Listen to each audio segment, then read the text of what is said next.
Hello guys, good morning sa ating lahat. Iko-continuous lang natin yung last previews natin na video. Bali tapos na kami mag-training dyan at lumabas lang ako. Gusto ko lang po ipapakita sa inyo yung labas ng aming training center. At ayan nga guys, ang gaganda, ang tataas ng mga building.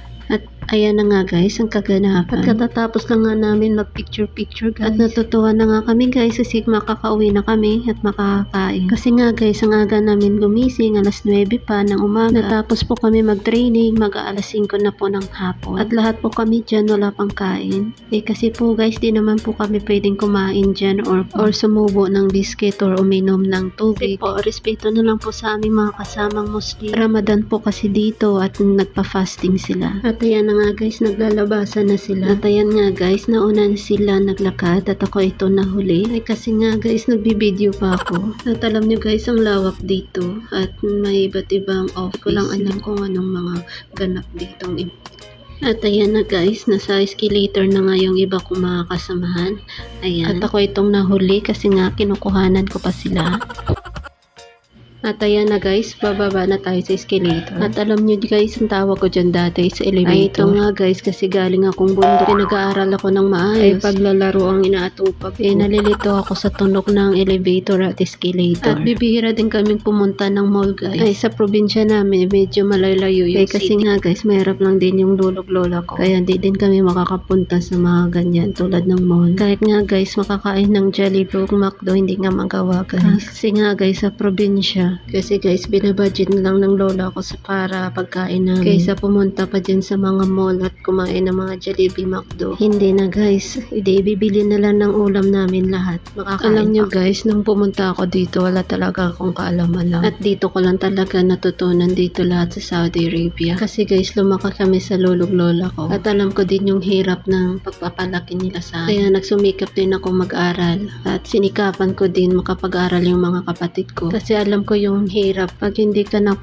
mahirapan ka maghanap ng trabaho. Kasi nga guys, naranasan ko sa Pilipinas, magkano lang ang minimum sa isang araw. Ko dati sa bakery, magkano lang yung per day namin, 150. Tapos may kaltas kasi nga guys, may mga kasamahan kang nangungupit. At ako'y cashier dati. Kasi nga guys, night shifting ako. Kaya minsan inaantok ako sa gabi. At minsan nakakaidlip, hindi ko namamalay. May mga kasamahan ka palang nangungupit sa'yo. Kaya guys, pagdating kinaumagahan, marami ka ng bawas. Ang dami ko na din na-experience about work. Wala din akong arte-arte guys. Nagkatulong din ako. Nag-caretaker din ako ng matanda. Nagtitinda sa amin dati ng mga kakanin. Nagpunta ng Manila. Nagpunta ng Bohol at nagtinda doon. At nag-sidewalk vendor. Tapos nag-apply ng sis lady cashier sa isang bakery doon sa Bohol. At yun nga guys, nagsapalaran ako pagkatapos kong graduate. Sumubok ako dito sa abroad. Yung unang abroad ko, hindi naman ako pinali. Pero nga guys, buti na lang lumipat ako dito sa isang company. Mapapauwi na sana kami nun guys. At buti na lang guys, nailipat kami ng ibang company. At dito ko na nga guys, na tutupad unti-unti yung aking dream. Yung pangarap ko nung bata ko na matulungan ko yung lulog lola ko. Matulungan ko yung mga kapatid ko. At nakapagtapos na nga din sila. At kanyang sikap na din nga din. Sariling sikap na din nga yung iba. Kasi hindi ko naman makakayanan lahat. At thankful din ako dito sa nilipatan ko. At medyo dito ko na rin natutupad yung mga dream ko nung bata ako. Kahit malayo ako,